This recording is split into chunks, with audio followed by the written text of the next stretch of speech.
In the ancient forest of Ötüken, mist curled around the roots of the trees, while moonlight filtered through their branches and fell quietly onto the earth. There, in the sacred heartland, a secret toy, the Turkic Council, had gathered. There were no banners, no drums. There was silence, and the steady breath of warriors sitting shoulder to shoulder, their armor damp with dew.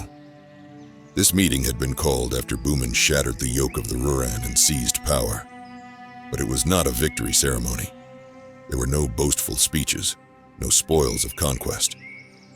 It was not held in a palace or a yurt, but on the soil of Ötüken, the navel of the earth, where the spirits of the ancestors whispered through bark and wind.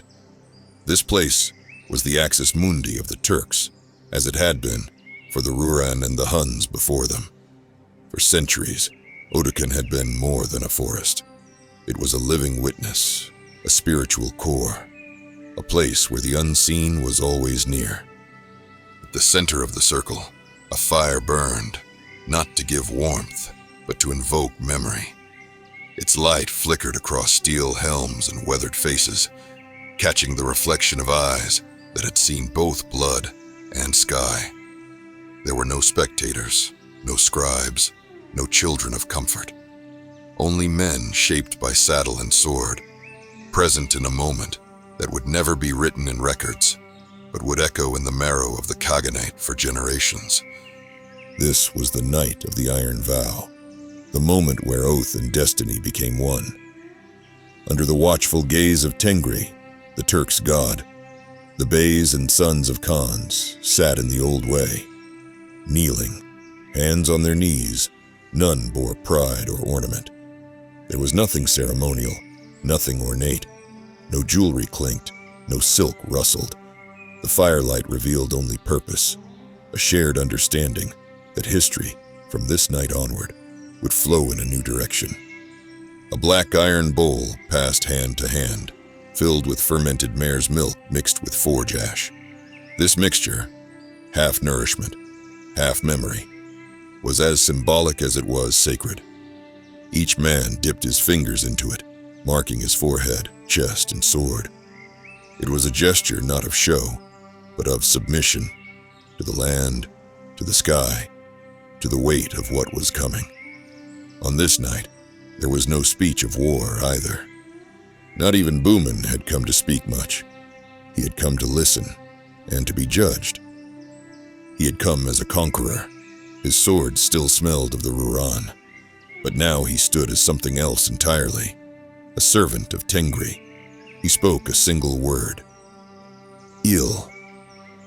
The Il literally meant land, but metaphorically it described order itself, the sacred harmony between people, sky, and steel. It was not merely a territory to rule, but a world to preserve.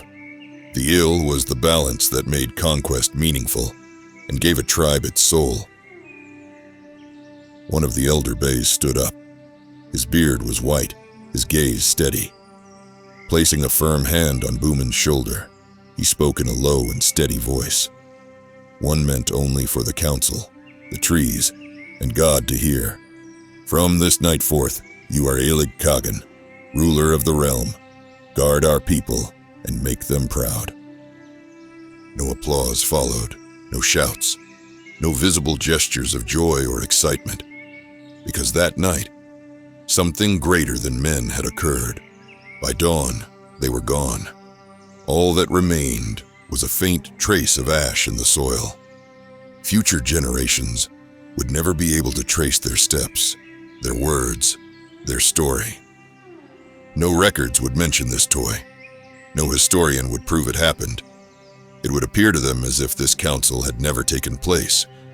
But those who sat in that circle, not just Bumin Khan, carried a vow etched into the bones of the first Turk Khaganate. And from that vow, an empire would rise, one that would forever change the history of Eurasia, and with it, the destiny of the Turkic peoples.